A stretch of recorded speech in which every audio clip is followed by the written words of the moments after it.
The tyranny of monotheism, how Christianity and its kin corrode the human spirit. Monotheism, with Christianity as its most pervasive poster child, stands as a towering monument to humanity's capacity for self-inflicted misery.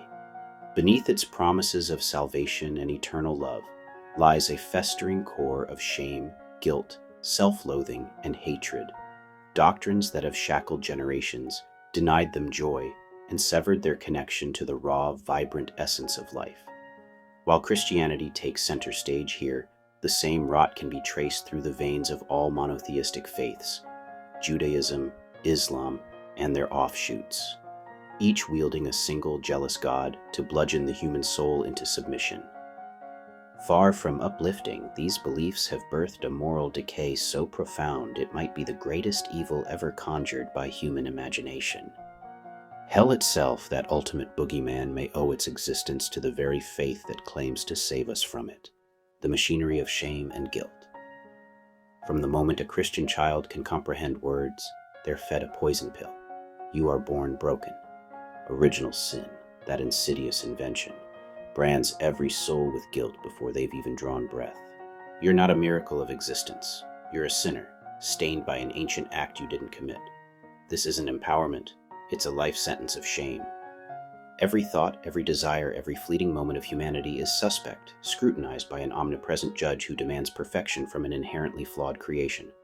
The Bible's endless litany of rules, don't covet, don't lust, don't question, turns natural instincts into crimes, leaving adherents to wrestle with a self they're taught to despise. Contrast this with humanity's innate potential. We are manifestors, conduits of creation, capable of shaping our realities through will and imagination. Yet monotheism, Christianity especially, clips those wings, insisting that only God creates and we merely grovel. To dream beyond the divine script is arrogance. To revel in your own power is blasphemy. The result? A flock of self-loathing sheep, too afraid to look in the mirror and see the divine staring back. Denial of joy and true love. Christianity's obsession with suffering as virtue is a dagger to the heart of human joy. Blessed are those who mourn, it preaches, elevating pain to a pedestal while casting pleasure as suspect. Sex, laughter, indulgence, these aren't gifts to be celebrated, but traps to be avoided. The Song of Solomon might sing of earthly love, but it's drowned out by Paul's dour celibacy and the Puritan's grim legacy. True love, the kind that burns bright and unapologetic, is smothered under layers of duty, chastity, and fear of divine retribution. You're not free to love your life or yourself because both belong to a God who'd rather see you on your knees than in ecstasy. Monotheism's singular deity demands exclusivity, a jealous lover who tolerates no rivals. This isn't love, it's possession. It breeds a worldview where joy is fleeting and conditional, where every happiness comes with a footnote of guilt. Other monotheistic faiths echo this. Islam's warnings against worldly excess, Judaism's intricate laws policing daily life, all reinforce a message that to live fully is to sin. We're robbed of the visceral, messy beauty of existence, taught instead to pine for a sterile afterlife. Hell, a monster. We made perhaps the most damning indictment of monotheism is its creation of hell. What if this abyss isn't a cosmic truth but a human construct, birthed and sustained by belief? Christianity's vivid depictions, lakes of fire, eternal torment, aren't just threats, they're a self-fulfilling prophecy. We humans are creators, our minds weaving realities from thought and faith. By pouring centuries of fear into hell's existence, monotheism may have manifested it. Not as a place, but as a state of mind that haunts the living. Every child trembling at the thought of damnation, every adult flagellating themselves for imagined sins, is a brick in hell's walls. Had we not believed, had we not given power to this nightmare, it might never have held sway. This isn't liberation theology, it's enslavement.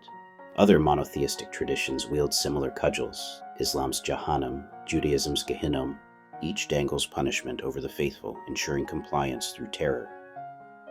Without monotheism's monopoly on truth, humanity might have embraced a multiplicity of spirits, energies, or simply ourselves as the architects of meaning, free from the specter of eternal doom. The greatest moral decay, monotheism's claim to moral superiority, is its grandest lie.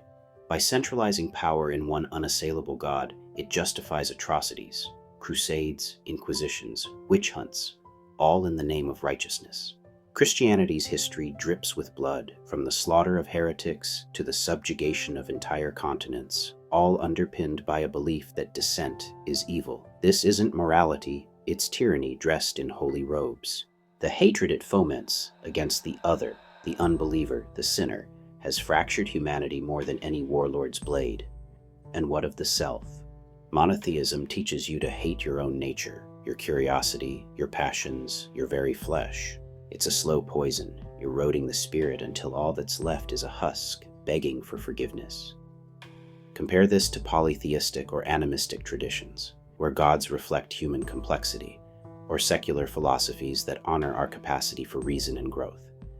Monotheism, with Christianity as its loudest voice, stands alone in its relentless assault on the self, a decaying force that thrives by breaking what it claims to save.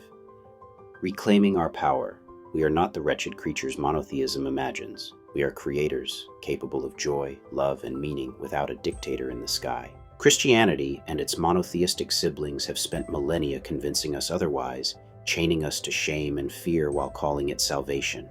But what if we stopped believing? What if we tore down the altars and saw ourselves as the true conduits of existence? Hell might vanish, guilt might fade, and we could finally love our lives, unapologetically, fiercely, freely.